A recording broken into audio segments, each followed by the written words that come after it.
एक पर्ची जो इस वक्त खूब चर्चा का विषय बनी हुई है। देखिए, झारखंड के मुख्यमंत्री हेमंत सोरेन 2 दिनों से उन्हें लेकर ईडी की टीम तलाश कर रही है। हालांकि झारखंड मुक्ति मोर्चा ये कह रही है कि भाई एक मुख्यमंत्री को लेकर इस तरीके की चीजें नहीं होनी चाहिए, लेकिन एक गुमशुदगी का पोस्टर जरूर लगा दिया गया। अब इस पोस्टर पर सियासत गर्म है। गुमशुदा की तलाश, झारखंड के मुख्यमंत्री, नाम हेमंत सोरेन, और देखिए रंग सांवला, कद 5 फुट 2 इंच, कपड़ा सफेद, शर्ट काला पैंट। इस तरह की जो गुमशुदगी का पर्चा होता है, 11,000 रुपए का इनाम इसमें जारी कर दिया गया है कि भाई अगर कोई जानकारी दे दे तो देने वाले को इनाम दिया जाएगा। और पता देखिए नीचे क्या लिखा गया है, सीएम आवास रांची। अब इस तरह के पोस्टर जो हैं वो झारखंड में सियासत को और ज्यादा गरमाते हुए, सही जानकारी अगर जो शख्स देगा उसे 11,000 रुपए का नकद इनाम दिया जाएगा, ये इस पर्ची में लिखा गया है। परसों रात 2 बजे से, यानी कि पिछले अगर 48 घंटे की बात कर ली जाए, 40 घंटे से मुख्यमंत्री हेमंत सोरेन हैं कहां, इसकी जानकारी नहीं। हमारे सहयोगी अविनाश लगातार हमारे साथ बने हुए हैं। अविनाश, ये पर्ची हम दिखा भी रहे हैं अपने दर्शकों को, इस वक्त टीवी स्क्रीन पर है, जहां पर गुमशुदगी का एक पोस्टर चस्पा किया गया है। लिखा गया है कि भाई अगर जानकारी कोई शख्स देता है कि मुख्यमंत्री हेमंत सोरेन कहां है तो उन्हें 11,000 रुपए का नकद इनाम दिया जाएगा। देखिए, इस पोस्टर को लेकर जरूर एक चर्चा भी शुरुआत हो गई है और बाबूलाल मरांडी ने इसे ट्वीट कर लगाया भी है मेरे पास, और मैंने उस ट्वीट को खोल रखा है।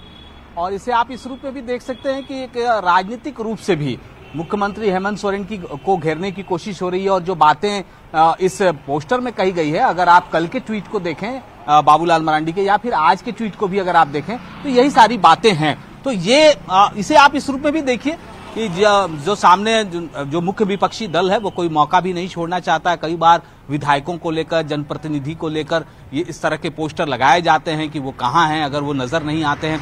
आज अगर राज्य के मुख्यमंत्री के बारे में ऐसा किया जा रहा है तो आप समझ जाइए कि राजनीति भी कहाँ जा रही है, किस तरह से विपक्ष जो है कोई भी मौका छोड़ना नहीं चाहती है। क्योंकि सवाल तो है कि मुख्यमंत्री हेमंत सोरेन कहां हैं, और इस सवाल का जवाब अगर सत्ताधारी दल के विधायकों के पास ही नहीं है, अगर उनसे पूछने पर वो कह रहे हैं कि अभी छोड़ दीजिए, मुख्यमंत्री हेमंत सोरेन अब जल्द ही आप लोगों के सामने होंगे, ये हम नहीं कह रहे हैं कि वो नहीं होंगे, इसी झारखंड की धरती पर हैं, ये हम भी जानते हैं। लेकिन वो कब सामने आएंगे, और जब सामने आएंगे तो क्या कुछ वो कहेंगे, पूरी जो सामने नहीं आने की भी वजह क्या है अविनाश, ये भी तो सवाल पैदा करता है कि आखिर चलिए सियासत को एक तरफ छोड़ भी दिया जाए तो झारखंड की जनता के लिए जवाबदेही उनकी है। इस वक्त झारखंड की जनता के मन में अगर ये सवाल उठ रहा है कि भाई आखिर ऐसी परिस्थितियां क्यों बन गई हैं, आखिर इस तरह के सवाल क्यों उठ रहे हैं कि भाई कहां है झारखंड के मुख्यमंत्री, तो झारखंड की जनता के सवाल का जवाब तो सत्ताधारी दल को देना होगा, उनके विधायकों को देना होगा। इससे परहेज की वजह क्या है?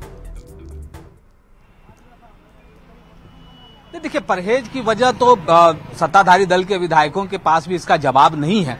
लेकिन ये बात जरूर है कि जिस तरह से लगातार सीएम हेमंत सोरेन को दिल्ली में कल पूरे दिन भर और रात तक तलाशा गया और उसके बावजूद भी वो नजर नहीं आए, वो ईडी की टीम उन तक नहीं पहुंच पाई। और उसके बाद ये जानकारी आ रही है कि अगर सीएम हेमंत सोरेन झारखंड पहुंच चुके हैं, कभी भी वो सामने आ सकते हैं। और कल जिस तरह से कांग्रेस विधायक अंबा प्रसाद ने कहा कि जो 2 बजे के करीब जो बैठक बुलाई गई है, उस बैठक में सत्ताधारी दल के विधायकों की बैठक में हेमंत सोरेन ही होंगे, तो इसका इंतजार लोग कर रहे हैं कि क्या अंबा प्रसाद ने जो कहा है उसमें कोई सच्चाई है, क्या जो कयास लगाए जा रहे हैं, क्योंकि ये सिर्फ और सिर्फ राजनीतिक कयास हैं। बहुत सारी बातें हो रही हैं। अविनाश, जरा तस्वीरें दिखाते रहिए, हम आपसे एक बार फिर से जुड़ेंगे, क्योंकि झारखंड की सियासत के लिहाज से इस वक्त ये खबर बड़ी हो जाती है कि झारखंड के मुख्यमंत्री हेमंत सोरेन को लेकर सस्पेंस बना हुआ है। हालांकि सोर्स ये कह रहे हैं कि देर रात वो अपने आवास लौटे हैं, विधायक दल की बैठक होने वाली है और इस विधायक दल की बैठक में अंबा प्रसाद की तरफ से यह दावा किया जा रहा है कि वो इस बैठक में मौजूद होंगे। देखना होगा कि क्या सचमुच झारखंड के मुख्यमंत्री हेमंत सोरेन इस बैठक में शामिल होते हैं और आगे की स्ट्रेटेजी और रणनीति किस रूप में बनती है। इस बड़े खबर पर लगातार हम बने हुए, एक छोटा सा अंतराल, फौरन होंगे वापस। बने रहिए न्यूज़ 18 बिहार झारखंड के साथ।